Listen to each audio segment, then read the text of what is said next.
Welkom bij Dwars door Limburg, het programma over kunst, cultuur en lifestyle in onze eigen regio. En vanavond zijn aangeschoven Jan, Stan en Karen. Welkom allemaal, leuk dat jullie er zijn. Jan, we beginnen met bijzondere ramen in Roermond. Wat kun je me daarover vertellen? Heel veel. Avondvullend programma. Dat zou best kunnen, ja. Maar goed, we zullen het wat korter houden, want er zijn nog meer mensen die iets willen zeggen, ja. Juist, zeker. Ja, er zijn 4 avondwandelingen, avondglaswandelingen in Roermond. En dan komen we langs kerken, kapellen, particuliere huizen, scholen, waar we de mooi verlichte glas- en loodramen kunnen bewonderen. En ik mag wel zeggen, de kathedraal in Roermond, die bezit een aantal hele mooie glas- en loodramen. Zoals bekend, vroeger werden die gemaakt als een soort van prentenboek voor de mensen die niet konden lezen. Dat waren plaatjes voor de mensen. Veelal met heiligen, voornamelijk heiligen, Jozef, Maria, Jezus, etc. Maar tegenwoordig herbergt de kathedraal in Roermond ook modernere ramen. En dan wordt eigenlijk meer gekeken naar het lichtspel van de mooie kleuren die de kunstenaar... Ja. En wat is modern dan? Nou, het zijn geen heiligen meer, die worden afgebeeld, ja, maar kleuren die in elkaar overlopen en zo een bepaalde sfeer brengen. Ja. Dus eigenlijk niet echt een raam dat je in een kathedraal zou verwachten. Wat we net zagen ook, dat beeld. Nee, dat was maar je hebt me even nieuwsgierig okay. gemaakt. Jan bracht namelijk al een bezoek aan Roermond en nam deel aan zo'n avondwandeling. De wandelingen Glas en Lood zijn eigenlijk ontstaan 4 jaar geleden. 4 jaar geleden hadden wij met de Open Monumentendag Stichting hadden we iemand die wat glas en lood zelf maakt. Dat is een glas en lood kunstenares. En die kwam eigenlijk met het idee van kunnen wij niet verder borduren op datgene wat ook in Eindhoven gebeurt. In Eindhoven wordt namelijk ook een soort glaswandeling gedaan. Wordt ook kleurtjes gekeken. Nou, en toen hebben wij dat hier ook beginnen op te zetten. We zijn begonnen met 6 wandelingen in het jaar en op dit moment hebben we er 4 gepland. Dit is een venster van Joep Nicola. Joep Nicola, toch de meest bekende glazenier van de stad Roermond. Heeft hier in de Kraanpoort heeft dat onder in de Wolfskoel gehangen. Dat is een café wat daar toen de tijd was. En het stelt voor de Schinderhannes. Eigenlijk onze Schinderhannes, het verhaal van de opera Buff. En die is hier heel duidelijk in uitgebeeld. Waarom sta ik hier? Is weliswaar geen glas en lood, maar dat is onze heilige Johannes, die staat erop afgebeeld. Sint-Janstraat, Johannes. Nou, dus, en daar werd vroeger het glas opgeslagen. Ja, hier staan we voor het Ursulinnenkapelletje. En het Ursulinnenkapelletje, dat is eigenlijk een kapelletje wat hier een overblijfsel is van het oude Ursulinneklooster. Ja, is eigenlijk een kapelletje wat hier op de achtergrond ligt, waar dat je dus ook vaak niet bij komt. We hebben op dit moment het licht aangemaakt. Nou, en je ziet dat ook hier glas en lood te zien is aan deze kant, maar ook aan de andere zijde. Ja, daar zijn gewoon 2 glasvensters die wat eigenlijk nooit in de spotlight staan. En Henk van den Burg is een glazenier die wat hier in het Roermondse ook zijn sporen heeft verdiend. En hij heeft voornamelijk hier die onderste vensters, natuurlijk ook daar de bovenste vensters gemaakt. Maar dat zijn vaak toch de heel klassieke vensters. Maar daar aan de benedenkant, ja, dat zijn ook eigenlijk de mooiste vensters die wat ik bijna tegenkom in Roermond. Al onbekend, op het moment als je een echte Tiffany ergens vanaf tovert, dan is dat vaak dat die vele miljoenen waard is. Dus ja, ik ga er niet vanuit dat die hier in de winkel te krijgen zijn. Wat je hier wel kunt krijgen is dat je hier een cursus kan volgen.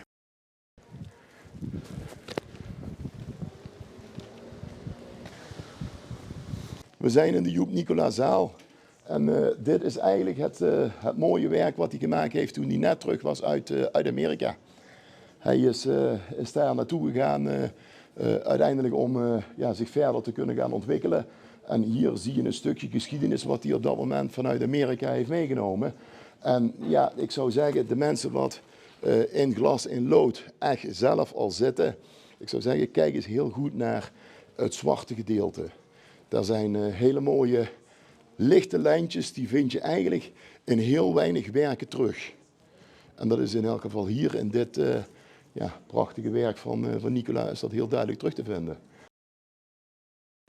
ook dat venstertje wat daar is eigenlijk een venster wat in 2 gedeeld is. Dat is van Marianne van der Heijden. En eigenlijk is daar nog een ondergedeelte aan vast.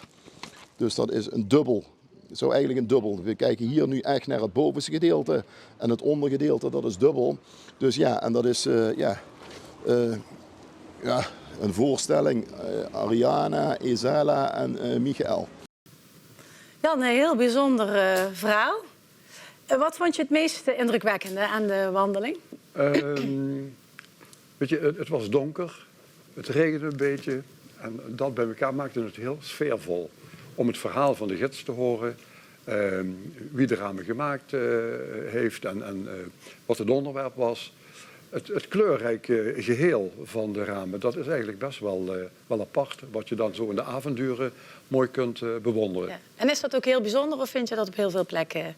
Nee, dat is wel bijzonder. Maar ik denk ook dat Roermond wat dat betreft de plek bij uitstek is om zo'n wandeling te organiseren. Ja. Want Roermond heeft een hele rijke historie en glasfonds. Ja, veel glaskunstenaars hebben er gewerkt. Ja. En als je terugkijkt naar 2009 en 2014, zijn er enorme glasvondsten gedaan. De tweede glasvondst was de grootste archeologische vondst van Nederland. Zo'n 1200 kilo glas, gebrandschildersglas, was er gevonden. En waar hebben ze dat gevonden? En dat is gevonden bij het Wilhelminaplein. En een stukje verderop richting Binnenstad. Ja. Heeft men dat gevonden. En ik dacht dat de grachten waren die gevuld waren, gedempt waren. En daar heeft men dat glas ook in gestort. En wordt dan nog iets mee gedaan met het gevonden glas? Het is wel opgeslagen en schoongemaakt. Er is een derde vondst gedaan. Achter het huis van de familie Nicola. En als je Nicola zegt, ja, dat is de glazeniersfamilie uit Roermond. Generaties lang, vanaf 1855 al. Daar in hun woonhuis, achter hun woonhuis, hebben de nieuwe eigenaren ook stukjes glas gevonden. Daar zijn ze een jaar mee bezig geweest om dat naar boven te halen vanuit een gierput en een gewelf.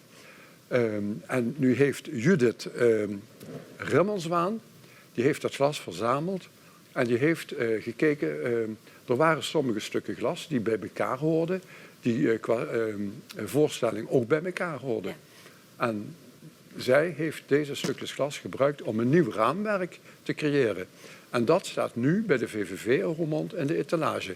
Dus ook om een beetje aandacht te trekken voor die wandeling.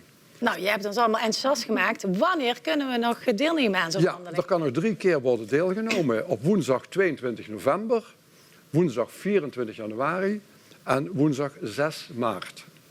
Dat kan nog genoten worden van. En even aanmelden via de... Even aanmelden bij de VVV. Ja. Nou, leuk. Bedankt voor deze tip. Graag gedaan. Karen, ook iets voor jou? Zo'n avondwandeling in Roermond? Ja, waarom niet, hè? Als je tussendoor een paar leuke restaurantjes kunt gaan doen. Ja, drankje tussendoor. Nee, lijkt me wel heel mooi. Nee, er zijn verrassend mooie ramen bij. Echt absoluut. aan te bevelen. Ja, mooie tip. Ja. Ik heb ook eens met een rijke historie. Ja? Vertel. Sinterklaas. Oh. We zitten weer volop in de Sinterklaastijd. Daarom. Dit weekend weer naar Nederland. Nee, maar hij komt er weer aan. Hij komt er weer bijna aan. Vol verwachting voor ons hart. Daarom. En komt u ook naar het theater dit jaar? Ja, ik kom er vaak in films voor. Hij komt in alle dorpen over in de regio komt hij aan, zeg maar. Maar hij komt dit keer ook naar het theater met hippe Pieten. In het theater in Panningen komt er een voorstelling, Sinterklaas, de Sinterklaasshow. 3 december, inderdaad, 3 keer op 1 dag. Ja, zo. En dan kunnen de kinderen gaan genieten van een interactieve show. Hartstikke leuk. En om vast in de stemming te komen, heeft Karen wat beelden voor ons meegenomen. Aui, de Ippe Sinterklaasshow komt naar het theater. En ik, bakker Piet, bak daar de allerbeste pepernoten van de hele wereld. Oh ja, en Sinterklaas is er natuurlijk ook, dus kom jij. Op je mooist verkleed als Sint of als Piet. Aui, dan zien wij jou daar. Je kan tickets bestellen op grootsentertainment.nl/tickets. Daar. Ja, je kunt natuurlijk ook op de site van het theater ook kijken voor de tickets. Voor de tickets? Ja. Ook jouw besteed, Stan, of jij zit niet, doe je niet zo in Sinterklaas? Wij zijn, ik weet niet of er kleine kinderen overstappen, wij zijn overgestapt naar de Kerstman. Ja. Een aantal jaren geleden. Ja. Toen we Het is allemaal- wel heel bijzonder als je terugdenkt aan vroeger. toch? Ja, het was een geweldige tijd natuurlijk. Ja. Zeker weten. Zeg, waar ik nou de hele tijd al naar zit te staren op mijn papier hier. De Soundmix Show in Horst. Ja, Wat is de Soundmix Show? de Soundmix Show. Ja, is eigenlijk een afgeleide van de Soundmix Show. Vooral vroeger bekend volgens mij. Ja. Ik heb dat Henny Huisman. Heb je niet meer meegemaakt? Ik weet niet zeker of ik dat nog bewust heb meegemaakt. In ieder geval. De Soundmix Show dat wordt georganiseerd bij OIC Nix. En dat geeft lokale bandjes of gelegenheidsbandjes uit de regio de mogelijkheid om een ode te brengen aan een helden, zeg maar. En een favoriete band of Favoriete artiest? bands, Ja? inderdaad. Ja. En dat niks, waar slaat dat op? Dat het Ja, dat durf ik eigenlijk niet te een zeggen. grapje. Dat weet ik niet precies. Als je het onze ouders zou vragen, vroeger had je de Zopo in Horst. Dat was een redelijk roemruchte poptempel. En de Nix is eigenlijk een voortvloeisel daaruit. Dus dat is Ja. eigenlijk het nieuwe jongerencentrum waar de meest veel reuring is. Ja, Eigenlijk. maar altijd een geslaagde avond. Altijd gezegd, ik ben er regelmatig te vinden. En de Nix is er voor iedereen. En dat Ja. maakt het heel tof. Eigenlijk alle genres komen daar weg. Elke subcultuur heeft daar een plaatsje. En dat maakt de Nix zo bijzonder. Ja. En wanneer kunnen we weer komen naar de volgende Soundmix Show? Die is 2 december. Er wordt, wat ik heb begrepen, ik mocht niet alles verklappen van de organisatie, maar er wordt Patti Smith gecoverd, Metallica. En ik ga ook met mijn eigen bandje Kings of Leon coveren. Leuk. En welk nummer? Of wil je dat nog even voor jou? We gaan de echte bekende nummers in ieder geval overslaan. Oh, ja. We vinden het juist leuk, want Kings of Leon, dat zijn een beetje onze helden. En we vinden het juist leuk om de wat onbekendere nummers te laten luisteren. Dat zijn ook de nummers die ons het meest geïnspireerd hebben. En wat speel jij of zing jij? Of... Ik speel gitaar en ik doe, zingen wil ik niet noemen, een beetje schreeuwen af en toe. De backing vocals. Een beetje backing vocals af en toe, ja. Nou, superleuk. Ja, Weer een leuke tip voor een avondje uit. zeker weten. Dus als je zin hebt, 2 december in de Nix. En volgens mij komen er 6, 7 bands een ode brengen. Nou, dankjewel. Jan, jij hebt ook nog een hele leuke tip voor ons. Want na Sinterklaas zitten we natuurlijk meteen weer in de kerstsfeer. Hè? Zal ik En- gelijk aansluiten bij Horst? Of, Ja, nee, we gaan eerst even naar de Christmas en Vintage Oké, Fair. ja, de vintage In fair. Kasteel Dalenbroek. Ja, Want daar was ik eigenlijk wel heel benieuwd naar. Jij was er vol lof over. Ja, dit jaar is de 6e editie alweer. En in de kelders van het kasteel zeer sfeervol om zeker zo'n kerstfair te organiseren. Heeft ook een goed niveau, kwalitatief heel goed. De mensen die met hun spullen komen, die spullen zijn vaak afkomstig uit Engeland, uit Frankrijk en België. Dus niet typisch Nederlands, maar echte romantische vintage. Het echte werk. Het echte werk. Maar daarnaast hebben ze ook wat stoerder, moderner werk. Dus dat is een mix van beide. Ja, en dat vindt dan plaats in die sfeervolle kelders. En dat is zeker van succes gegarandeerd als je er naartoe gaat. Dus In ieder geval een heel sfeervol heel dagje sfeervol, heel romantisch. Ja. Als we dit plaatje kunnen krijgen met sneeuw, dan is het nog dit mooier half natuurlijk compleet? met de vuurkorven. Maar goed, dat hebben we de laatste jaren aan ons voorbij moeten laten gaan. Helaas. Maar goed, wanneer kunnen we de van binnen Christmas is en het, Vintage Fair bezoeken? Wanneer? Ja. Op 18 en 19 november. Ja. Van 10 tot half 5. Dus, Krijg je het druk? het is er altijd heel druk, ja. Maar toch verspreidt het zich goed over de ruimtes. En nogmaals, het is van hele goede kwaliteit. En heb je al ooit een heel mooi, bijzonder, uniek exemplaar Of ik daar een stuk bijzonder... gevonden? Ja, we hebben daar wel een aantal keren iets gekocht. Maar ik weet bij God niet meer wat het was. Ik denk iets wat met kaars of zo te maken heeft. Maar Is voor de sfeer in er komen huis. altijd wel spullen Komt altijd iets van mee pas terug. die je met kerst dan kunt gebruiken. Ja. Nou, hartstikke gezellig. Nou, Horst aan Maas ademt muziek. Want bandjes, DJ's, singers, songwriters, het schieten, alle artiesten Passeert allemaal de schieten. revue. Ja. Schieten als paddenstoelen uit de grond. Ja. En het komt ook nog eens, wordt extra ondersteund door de vele speelplaatsen die in de regio zijn. En jullie hebben nu een nieuw concept, klankbord. Ja, Wat is dat, klopt. Stan? Klankbord is eigenlijk een soort van platform voor producers die echt thuis bezig zijn met muziek maken. Het idee is geopperd door Bart Lomme, een producer uit de regio, uit Grubbevorst. En die kwam met het idee van, dat is een groep die eigenlijk niet echt feedback krijgt. Kijk, als je in een band speelt, je bent singer-songwriter, je bent DJ, je staat op die speelplaats, je doet je dingen. Je kunt aan de feedback van het publiek horen van wat kan er beter, wat was wel al goed. En die producers die hebben dat eigenlijk niet. Dus het idee van Klankbord is eigenlijk om die groep samen te zetten en naar elkaars werk te laten luisteren en ervaringen uit te wisselen om zo dat stukje feedback te ontvangen. Ja, om elkaar ook te versterken. Ja, precies. Dus eigenlijk voor elk niveau, dus voor de beginnende producer en voor de ervaren producer, dat moet eigenlijk een hele mooie smeltkroes worden van ervaringen. Ja. En dan wordt door de muziekkantine georganiseerd? Ja, wij organiseren dat. Het idee is van Bart Lomme en hij heeft dat aan ons gegeven. Ja. Bart gaat de sessie wel leiden en wij zorgen voor faciliteiten. Nou, wie weet komt er nog veel meer muzikaals uit voort. Ja, we zijn heel benieuwd. Dit is de tweede editie nu. De eerste editie was heel leuk, intiem, hele goede reacties op gehad. Dus we hopen daarmee ook nieuwe producers te bereiken en te triggeren om hun ervaringen met elkaar te delen. Ja. En steeds weer naar een hoger niveau te brengen. Ja, kijk, het is natuurlijk ook vrijblijvend. Hè. Als mensen gewoon willen blijven hobbyen, maar er zitten ook mensen tussen die willen inderdaad net dat stukje extra gaan doen. En voor hen is dat ook wel van toegevoegde waarde. Ja. Heel tof. Tof initiatief. Ja. Dankjewel. Nou, wat het muzikale gedeelte betreft, wordt er veel aandacht aan besteed in Horst. Hè?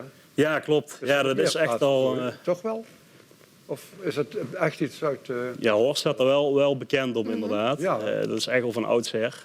Al merk ik ook wel dat het in de regio om ons heen ook wel gebeurt, zeg maar. Maar ik weet niet of dat zo intensief is als in Horst. Horst staat toch wat explicieter in en loopt daarin misschien wel vooruit. Ja, misschien vooruitlopen wil ik niet zeggen. In Horst is het gewoon heel makkelijk om, als je muziek maakt, om een podium te vinden, zeg maar. En dan wordt het ook gewaardeerd als je met eigen nummers aan. Dat zijn echt, de sozen, de kroegen zijn heel open-minded in eigen muziek en zo. En dat vind ik persoonlijk ook wel heel tof, dat zich blijft ontwikkelen daar. Ja. Mooi voor alle muziekliefhebbers. Ja, zeker weten. Ja. Nou, dankjewel Jan. We sluiten af met wat tips. En jij hebt een mooie expositie die je ons we gaan tipt verder in in Horst. de kantfabriek. Ja. Weer in Horst. Inderdaad, de kantfabriek in Horst. Daar vinden een tweetal exposities plaats. De eerste die is van Hans Reinders. Die viert zijn 50-jarig kunstenaarsjubileum. In de beginperiode heeft hij grote beelden gemaakt, grote sculpturen. Vergelijkbaar met vroeg-Egyptische kunst. Daar is hij van afgestapt. En ja, er moet wel een link zijn naar het onderwerp voor die twee mensen. En dat is passie voor Japan. Dat is het overkoepelende thema. Het overkoepelende thema geldt voor beide. Nou, Hans die kwam in aanraking ook met Japanse kunst. En Japanners, als die geheimen hebben, die schrijven ze op een papiertje, vouwen dat dicht. En dat heet Gohei. Oh nee.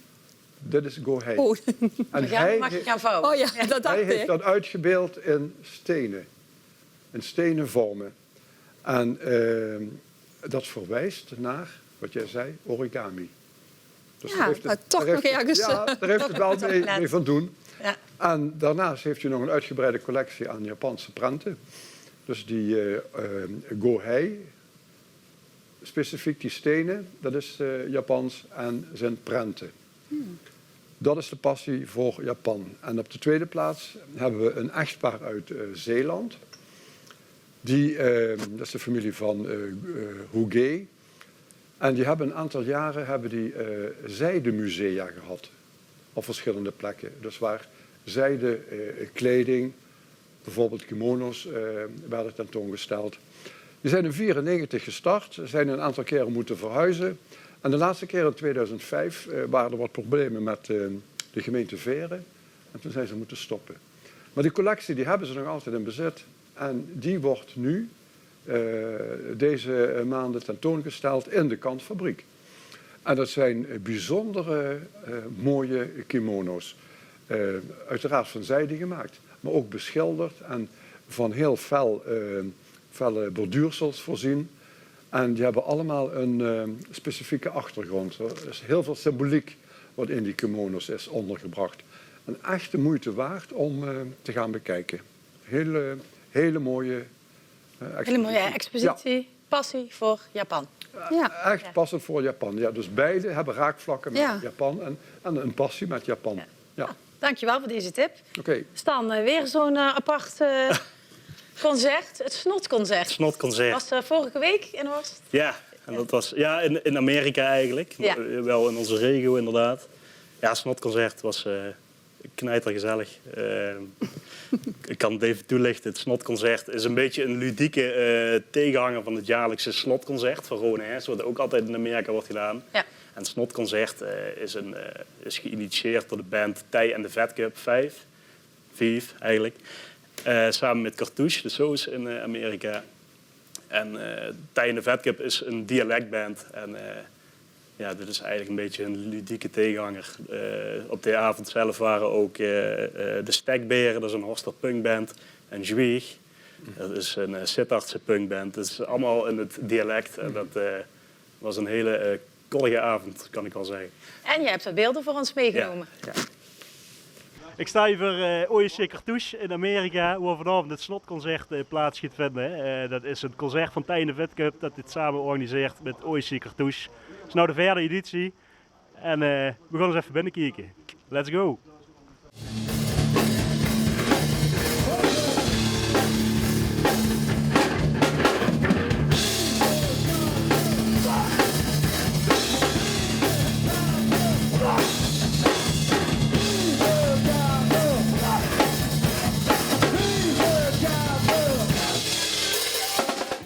Snotconcert, dus binnen een dag kan hem erop. Want dit is het 4e jaar Slotconcert. Wat is nou tot nu toe de vetste ervaring die je hier hebt gehad? Ja, met Snotconcert, ik denk de eerste 2 jaar dat was wel ruig. En na de corona hebben we dus 2 jaar corona gehad, dus het 3e jaar was ook wel ruig. Maar ik moet toch eerlijk zeggen, als ruigste optreden, dat is toch wel in Walhalla geweest op Prillpop. Daar vlogen de mensen over de bühne, het beer, dat wilden niet weten wat voor een totale chaos dat was. Is dat ook een beetje tekenend voor onze regio, dat je op zoveel plaatsen kunt spelen? Ja, dat duurt wel even bij de regio. Ik vind het bijzondere in de regio is dat je zoveel saus hebt. Elk dorp heeft een saus. En volgens mij is dat, als je dat vergelijkt met de rest van Nederland, zie je er wel een bijzondere gemeente in.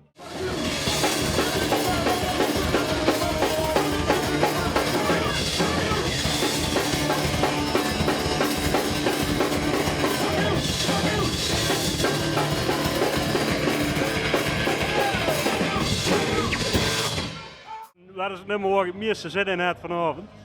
Leeggoed van Tij en de Vet Cup. en van uw eigen band? Want... Ja, trouwens André Heus en de Wiekser van Zwieg. Daar gaan we jaren op te wachten. Van onszelf, ik vind Apex Beershoeper vind ik altijd wel een leuke plaat. Want als je muziek kunt beschrijven, jullie zingen in dialect, heb ik begrepen. We maken punk. En bij een paar nummers hebben we zeg maar hele oude punkplaten, waar echt maar een paar van die cassettes.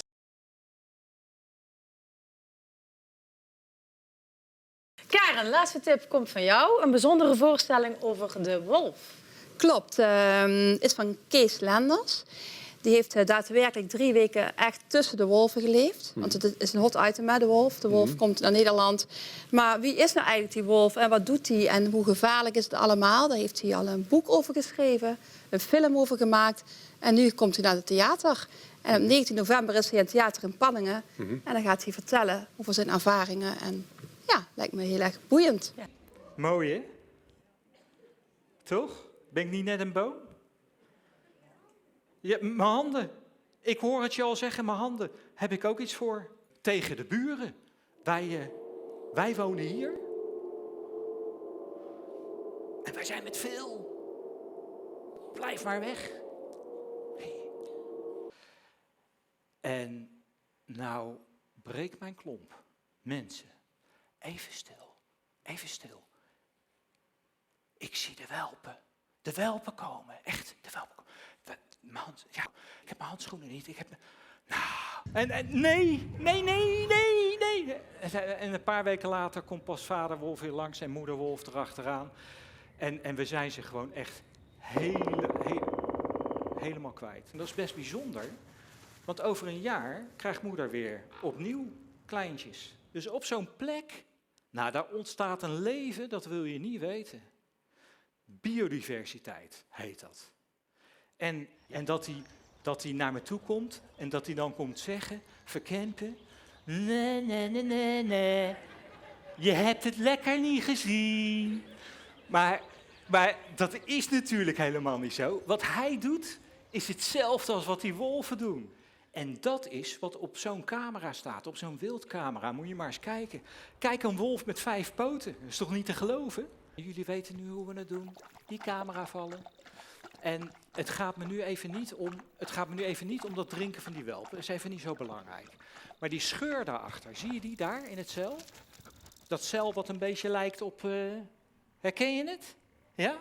En 's avonds nog bij het allerlaatste licht... Moet je opletten. Vergeet ik toch nog bijna het belangrijkste, zeg. Jongen. Want je zou maar een paar dagen in die tent zitten. En je bent de deksel vergeten. Dat wil je echt niet. Voor nu wil ik jullie eigenlijk alleen nog maar bedanken. Mede namens de wolf. Dank jullie wel. En met deze wolf sluiten we deze uitzending van Dwars door Limburg weer af. Fijn dat jullie er waren. Bedankt voor het kijken en tot volgende week.